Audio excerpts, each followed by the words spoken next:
High বন্ধুরা, আমি Anita kitchen চ্যানেলে আপনাদের স্বাগত। আজকে আমার রেসিপি হলো পুরুল দিয়ে ছোলার ডাল। পুরুল দিয়ে ছোলার ডালের জন্য আমি ডালটা আগে ভিজিয়ে রেখেছি। পুরুলগুলো এভাবে কেটে নিয়েছি ছোটো ছোটো করে। পেঁয়াজ কুচি, টমেটো কুচি, মশলার জন্য আদা, রসুন, কাঁচা লঙ্কা আর জিরে। পুরুল দিয়ে ছোলার ডাল বানানোর জন্য আমি কড়াটা বসিয়ে দিয়েছি। কড়াতে তেল দিয়ে দিয়েছি। তেলটা আমার গরম হয়ে এসেছে। ফোড়নে 5 ফোড়ন দেবো। কেটে রাখা পেঁয়াজ দিয়ে দিয়েছি। পেঁয়াজগুলো একটু হালকা ব্রাউন কালারে ভেজে নেব। কেটে রাখা টমেটো আর কাঁচা লঙ্কা দিয়ে দেবো। কেটে রাখা পুরুল দিয়ে দেবো। আগে থেকে ভিজিয়ে রাখা ডালটা দিয়ে দেবো। পুরুলের থেকে দেখুন কীরকম জল ছেড়ে দিয়েছে, তাই এখানে আমি আর জল ব্যবহার করব না। এই জলে সবজিটা বানাবো।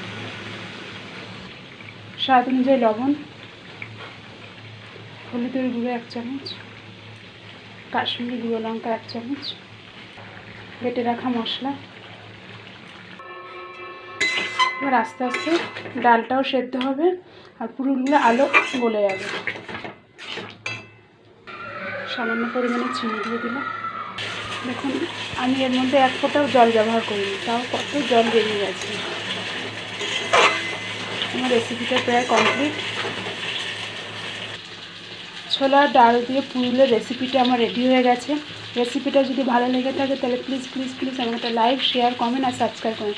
আর বন্ধুরা প্লিজ আমাকে একটু সাপোর্ট করবেন। Thank you.